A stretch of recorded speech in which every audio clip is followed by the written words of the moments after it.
Hello everyone, नमस्कार सभी को। स्वागत है आपका आपके अपने channel me and my students में। प्रखर राजस्थान 2.0 अभियान के तहत अब बच्चों की सीखने की प्रक्रिया में दूसरा सप्ताह शुरू हो गया है और आज दिनांक 15/9/25 से शुरू हुआ है प्रथम दिन और अब नेक्स्ट 16/9/25 को द्वितीय दिन दूसरा दिन है। तो दूसरे दिन की हम यहाँ पर कार्य योजना देखते हैं। मैंने इस तरह से कार्य योजना बनाई है। द्वितीय सप्ताह कार्य योजना एक पृष्ठ पर जो है कक्षा 3 से 8 तक की कार्य योजना है, क्योंकि 3 से 8 में इसलिए कह रही हूँ कि दोनों में ही सेम ही टॉपिक है। जो भी डे वाइज है, सप्ताह वाइज है, वही वर्ण 3 से 5 में है, वही 3 से 8 में है, वही गतिविधि है, वही ABL किट जो सहायक सामग्री है। तो हम ये कार्य योजना 3 से 8 के लिए काम में ले सकते हैं। तो विषय वस्तु रहेगी दूसरे सप्ताह की र, है, स, ई वर्ण और मात्रा आ। और इसमें उद्देश्य 4 उद्देश्य है। उद्देश्य अधिगम क्षेत्र है, पुनरावृत्ति, मौखिक भाषा विकास, डिकोडिंग, धारा प्रवाह पढ़ना और लेखन। ये 4 मुख्यतः बिंदु है। पुनरावृत्ति तो पिछले दिन की पुनरावृत्ति है। और इसमें सहायक सामग्री के रूप में हम बोर्ड मार्कर तो है ही है, किताब है और ABL किट से हमें कार्ड 29, ये गलतीवश है, कार्ड यहाँ पर 28 है। 28 कार्ड में शरारती चूहा कहानी है और संबंधित फ्लैश कार्ड जो ये वर्ण दिए गए हैं र, स, र, है, स, ई, मात्रा आ, इससे संबंधित फ्लैश कार्ड। और कार्ड 26 में भी छोटे छोटे शब्द हैं। और इसके अलावा आप कहानी से संबंधित अन्य कार्ड और मात्राओं बिना मात्रा वाले आ की मात्रा वाले शब्द हैं वो भी उस कार्ड से ले सकते हैं। तो जो भी ABL किट में हमें सहायक सामग्री उपयोगी लगे उसको हम काम में ले सकते हैं। तो ये तो पूरे सप्ताह की मैंने एक पृष्ठ पर लिख लिया सहायक सामग्री उद्गम क्षेत्र, ताकि बार बार न लिखना पड़े। अब हम द्वितीय दिन की तरफ चलते हैं। तो ये दूसरे सप्ताह के दूसरे दिन की कार्य योजना है। यहाँ पर दिनांक है 16/9/2025। यह कार्य योजना मुख्यतः C1, C2 और C3, जो कि C1 है बीज, C2 अंकुरण और C3 है पुष्पन। ये जो 4 ग्रुप बनाए गए हैं उनमें से है ये। तो इनके लिए मुख्यतः कार्य योजना है, हमें मुख्यतः इन 3 ग्रुप पर कार्य करना है। C4 तो वैसे ही एकदम पढ़ता है, पढ़ने के लिए एकदम तैयार है, उन्हें हमें थोड़ी सी ही सहायता देनी है। मुख्यतः हमें इन 3 ग्रुप पर काम करना है। तो इसमें पहला पॉइंट जो हमारा अधिगम क्षेत्र है पुनरावृत्ति, तो हमने पूर्व दिवस में जो भी बताया, पढ़ाया, सिखाया उनकी पुनः एक बार पुनरावृत्ति करनी है। फिर दूसरा पॉइंट है प्रथम दिवस की कहानी से प्रश्न उत्तर मौखिक। जो प्रथम दिन हमने कार्ड लिया था, कार्ड नंबर 28 कार्ड है, उसमें कहानी है शरारती चूहा, और उस कहानी को हमने पिछले दिन जो पढ़ाया था, दिखाया था कार्ड को। तो उससे संबंधित बच्चों को याद है या नहीं है, उनकी मौखिक क्षमता का प्रयोग करने के लिए उस कहानी को सुनेंगे और उससे संबंधित प्रश्न पूछेंगे कि हाथी क्या कर रहा था, चूहा क्या कर रहा था, चूहा कहाँ बैठा था, हाथी ने क्या किया, हाथी को क्या आई। तो इस तरह से बच्चों से हम मौखिक प्रश्न उत्तर करेंगे।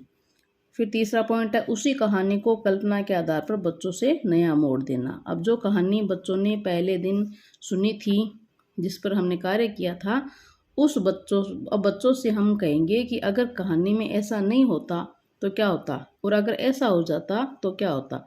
इस तरह से कल्पना के आधार पर बच्चों के विचारों से हमें कहानी को नया मोड़ देना है। अगर इस तरह से जैसे हम कहते हैं हाथी को अगर गुस्सा आ जाता तो वो क्या करता, इस तरह से हम कल्पना के आधार पर उनके सामने प्रश्न रख सकते हैं। फिर अगला पॉइंट है आवाज़ के साथ प्रतीक संयोजन। ये डिकोडिंग का है कि कहानी में आए शब्दों को तोड़ मरोड़ कर लिखना। जो हमने कहानी बच्चों को दिखाई थी उनमें जो शब्द आए हैं, जैसे शरारती, देख कर, तो इनको तोड़कर जैसे देख कर, तो इनको अलग अलग करके इनमें से कोई शब्द हटाना, कोई वर्ण हटाना, इस तरह छोटे करके या दूसरे अन्य वर्ण जोड़कर नए उच्चारण करवाना। फिर वर्णों पर आ मात्रा लगाकर उच्चारण करवाना। तो वर्णों पर जो वर्ण दिए गए हैं इस वर्ण के, जैसे र है तो र पर आ की मात्रा रा, है तो है पर आ की मात्रा हा। इस तरह से जो वर्ण इस सप्ताह के हैं उन पर आ की मात्रा लगवाकर उच्चारण करवाना। फिर है कविता एक मोटा हाथी हाव भाव ले के साथ गाना, बच्चों से अनुसरण करवाना। मैंने इस सप्ताह में ये कविता रखी है एक मोटा हाथी। थोड़ी सी मैं उच्चारण करके बताती हूँ। एक मोटा हाथी झूम के चले, मकड़ी के जाल को देख के डरे। एक मोटा हाथी झूम के चले, मकड़ी के जाल को देख के डरे। आँखों से देखा दिमाग से सोचा, दूसरे मोटे हाथी को इशारों से बुलाया। इस तरह से ये एक गिनती कविता है कि हाथी बार बार से उसको बुलाते हैं। तो इस पूरी कविता को हाव भाव लय के साथ गाना और बच्चों को भी इस कविता में शामिल करना, ताकि बच्चे भी इसमें रुचि से भाग ले सके और उनमें कक्ष में उनमें मनोरंजन के साथ वो पढ़ सके। तो इसकी जगह आप दूसरी कविता भी ले सकते हैं। फिर अगला पॉइंट है बिना मात्रा के दो वर्णों वाले शब्द सुनना, बोलना, पढ़ना, लिखना। इसमें भी हम बिना मात्रा वाले शब्द होते हैं, उनको दो वर्ण वाले शब्द छोटे छोटे, उनको हम सुनना, उनसे बोलना, लिखना, बोर्ड पर लिखकर उनका उच्चारण करवाना, उनसे कॉपी में लिखवाना, ऐसे कार्य करवा सकते हैं। फिर समूह है C4 यानी फलन। C4 फलन के लिए क्या गतिविधि है, तो समूह 2 से श्रुत लेखन करवाना। जो समूह 2 है उससे हम किसी भी टॉपिक पर श्रुत लेखन करवाएंगे या किसी पाठ पर, किताब के पाठ से हम श्रुत लेखन करवाएंगे और उन्हें ही आपस में स्वयं एक दूसरे से जांचने के लिए कहेंगे। जब एक दूसरे से जांचेंगे तो प्रतिस्पर्धा से वो एकदम सही जांच करेंगे। और आगे है सहायक सामग्री। सहायक सामग्री में से हम ABL किट से कार्ड 28 लेंगे, फ्लैश कार्ड लेंगे, उससे संबंध जो वर्णा से संबंधित है, बोर्ड, चौक, मार्कर तो है ही है, किताब है। और इसके अलावा भी कोई भी हमें फ्लैश कार्ड अगर यूजफुल लगे, जैसे बिना मात्रा वाले शब्द है, मात्रा वाले शब्द है, वो कार्ड भी हम काम में ले सकते हैं। और अब हम आगे बात करते हैं कि इस द्वितीय दिन की जो कार्य प्रणाली है उसमें हम कौन कौन से फ्लैश कार्ड को किस तरह से काम में ले सकते हैं। सबसे पहले ये है कार्ड संख्या 28 और 28 कार्ड संख्या में है एक कहानी शरारती चूहा। तो इसको हम वाचन करते हैं। एक हाथी था, वह खेत में गया, वहाँ उसने घास खाई, फिर वह टहलने लगा। थोड़ी देर में उसे नींद आने लगी, वह एक पेड़ के नीचे सो गया। पास ही एक चूहा खेल रहा था। अचानक चूहे को एक शरारत सूझी। उसने एक तिनका लिया, तिनका उसने हाथी की सूंड में डाल दिया। हाथी की सूंड में गुदगुदी होने लगी। हाथी को जोर की छींक आई। चूहा हाथी की सूंड के पास ही बैठा था। छींक से वह दूर जा गिरा। यह देखकर हाथी हंसने लगा। ये बिल कार्ड है, ये ABL कार्ड है, एक्टिविटी कार्ड नंबर 28। और इसी कार्ड के पीछे है ये प्रश्नोत्तर है सामान्य। हाथी ने खेत में क्या खाया? हाथी कहाँ सो गया? हाथी की सूंड में तिनका किसने डाला? हाथी के गुदगुदी क्यों होने लगी? हाथी क्यों हंसने लगा? तो इस तरह से ये प्रश्न है। इनके अलावा भी हम अपनी तरफ से कुछ भी प्रश्न बना सकते हैं कि हाथी बड़ा है या चूहा बड़ा है, तो हाथी की पूंछ बड़ी है या चूहे की पूंछ बड़ी है। तो इस तरह से हम प्रश्न बनाएंगे और उनके पास में जो कल्पना के आधार पर कहानी को नया मोड़ देना है कि यह देखकर हाथी हंसने लगा। और हाथी तो हंसने लगा, अगर चूहे को गुस्सा आ जाता और चूहे ने हाथी की सूंड में वो तिनका डाला था तो हाथी को गुस्सा भी आ सकता था। तो अगर हाथी को गुस्सा आ जाता तो वो क्या करता, ऐसी परिस्थिति हम डालेंगे तो बच्चे उनको कहानी को नया मोड़ देके एक नए ही उत्तर देंगे। कल्पना के आधार पर उनसे हमें उत्तर जानने हैं।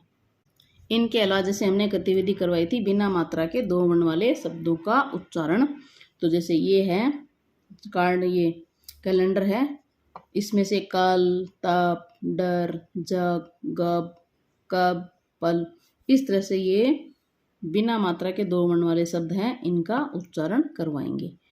इनके अलावा भी आपको अगर कोई यूज़फुल लगे का ये उपयोगी लगे तो उनको आप काम में ले सकते हैं। एक ये सहायक सामग्री वर्ण चक्र ये बहुत ही सहयोगी है। इनमें से हमने जो पूर्व सप्ताह में बच्चों को पढ़ाए हैं वर्ण, उनकी खोज इस चक्री में से करवा लेंगे। क म ल न आ और इस सप्ताह के र है स ई, इन वर्णों की पहचान इनमें से कराएंगे कि इस चक्री में से कहाँ है र, कहाँ है तो बच्चा र ढूंढ के बताएगा, है कहाँ है ढूंढ के बताएगा। तो इस तरह से वर्णों की पहचान इस चक्री के माध्यम से कर सकते हैं। तो ये है प्रबल राजस्थान 2.0 के तहत द्वितीय सप्ताह के दूसरे दिन की कार्य योजना।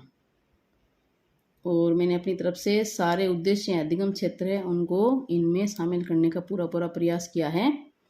अगर आपको कहीं भी त्रुटि नजर आए और इसमें कुछ भी जोड़ना है, ऐड करना है, तो अपनी राय मुझे ज़रूर दें। और अपनी तरफ से भी कोई विचार साझा करना चाहते हैं तो कमेंट बॉक्स में ज़रूर लिखें। और मेरी कार्य योजना आपको कैसी लगी? अगर आपको कार्य योजना पसंद आई है तो प्लीज़ वीडियो को लाइक करना, शेयर करना, और चैनल पर नए हो तो चैनल को सब्सक्राइब ज़रूर करना। अगले नेक्स्ट वीडियो में हम अगले दिन की कार्य योजना लेकर, और कार्य योजना के साथ साथ जो कार्ड है, जो सहायक सामग्री है, उनका प्रयोग हमें किस तरह से करना है वो पूर्ण जानकारी के साथ। तब तक धन्यवाद।